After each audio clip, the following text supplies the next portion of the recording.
Je suis Olivier Dubreuil, je suis manipulateur en imagerie médicale depuis de très nombreuses années sur un côté diagnostic.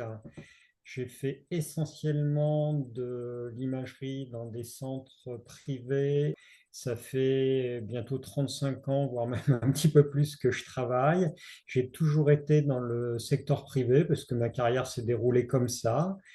Et j'ai aussi passé des diplômes pour être conseiller en radioprotection, un domaine qui me plaît beaucoup, la radioprotection, et que j'exerce depuis 25 ans.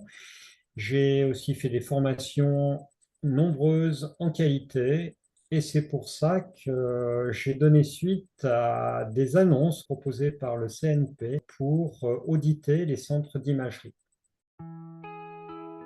Qui m'a motivé à intégrer le groupe d'auditeurs, c'est d'abord la démarche globale. Le monde de l'imagerie savait que, ils allaient devoir entreprendre cette démarche de qualité, et c'est là où intervient le mot audit par les pairs. Pourquoi on n'interviendrait pas nous aussi, nous-mêmes, pour proposer quelque chose à la tutelle, des référents auditeurs, mais qui seraient issus du monde de l'imagerie. Ce qu'est un audit n'est pas du tout un contrôle, n'est pas un flicage, n'est pas, attention, c'est simplement une visite d'un centre pour faire une photo à un temps donné du fonctionnement global du centre.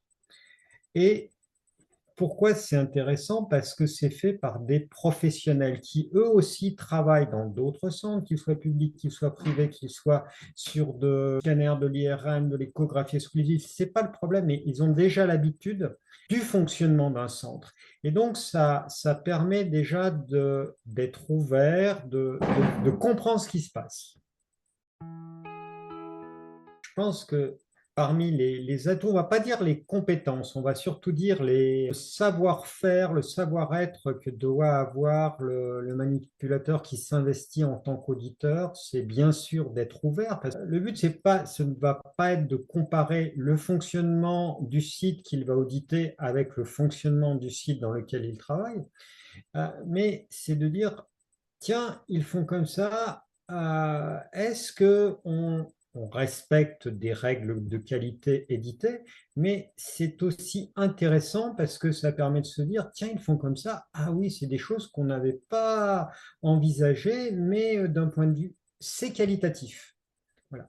Et alors, on parle évidemment quand on parle de qualité, on pense bien sûr aux machines, on pense bien sûr aux règles de bonne pratique médicale ou soignante, mais la qualité, c'est aussi comment tout ça s'imbrique pour proposer le meilleur service possible aux patients. Et cet intérêt de l'audit par les pairs, c'est cette photo instantanée qui dit, tiens, les rouages, ils fonctionnent comme ça, ils s'imbriquent comme ça. Est-ce que déjà c'est dans les clous? Est-ce qu'il n'y a pas quelque chose qui ne serait pas normal d'un point de vue réglementaire? Et est-ce que par rapport aux bonnes pratiques, ça fonctionne bien? Mais c'est aussi de dire, ah oui, ce fonctionnement-là, il est tout à fait judicieux. Pour être auditeur, j'ai présenté un CV et c'est suite à ça où j'ai passé via Forcomed, financée par le G4, une formation de 3 jours sur Paris pour affiner ma formation en tant qu'auditeur pour pouvoir répondre aux critères du G4 et savoir un petit peu ce qu'il voulait en tant qu'auditeur. Au cours de la formation, on a vraiment une très, très, très grosse insistance des formateurs pour nous rappeler que nous ne sommes pas là pour faire un contrôle, mais pour faire un audit. Alors, je vais maintenant vous parler un petit peu de comment se passe un audit. On a d'abord une première partie qui est un travail en amont où, par des moyens extrêmement sécurisés, les sites qui sont audités nous envoient une énorme masse de données de façon à préparer l'audit. Nous travaillons donc bien sûr en binôme avec un radiologue et un manipulateur et nous échangeons énormément de façon à se partager la masse de travail et surtout adapter les sujets sur lesquels on va avoir à auditer.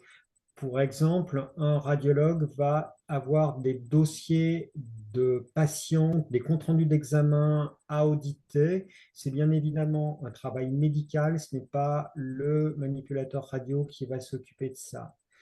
A contrario, un manipulateur radio qui fait habituellement de la radioprotection va pouvoir regarder tout le suivi de radioprotection des patients, des travailleurs, et toutes les données inhérentes à ce problème. Donc, il y a vraiment un très gros travail collaboratif entre deux personnes. Et moi, j'ai beaucoup apprécié les personnes avec lesquelles j'ai pu collaborer. Et après, on va se répartir pour voir un peu chacun comment travaillent les personnes dans les services avec des sortes d'interviews au cas par cas de différentes personnes. L'audit sur site ne dure qu'une journée. Il faut vraiment aller suffisamment rapidement. C'est pour ça que c'est très important d'avoir un très bon audit bien préparé en amont.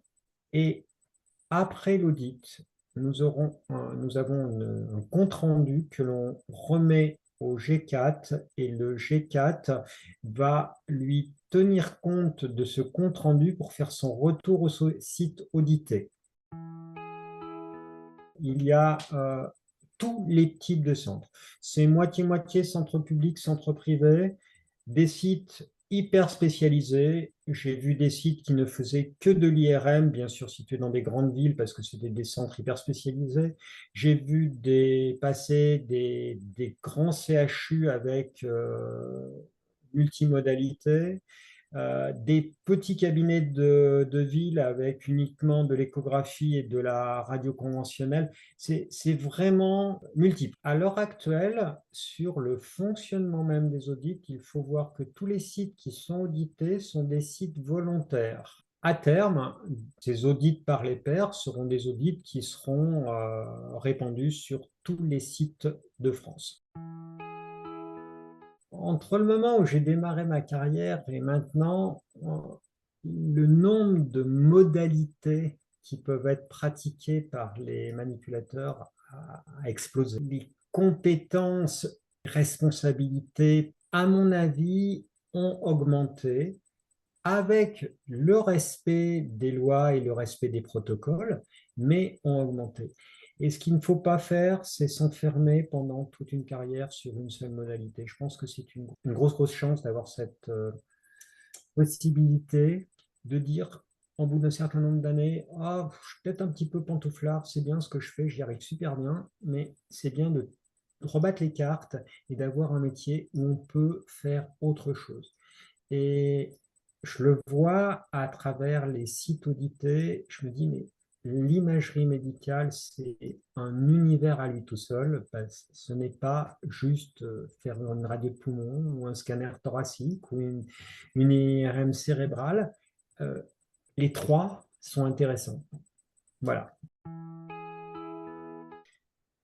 Et puis, donc en conclusion, je voudrais quand même remercier le CNP d'avoir diffusé ces informations sur la possibilité de participer aux audits par les pairs, puisque c'est via un de leurs liens que j'ai pu connaître ces processus et pour lesquels je suis très content.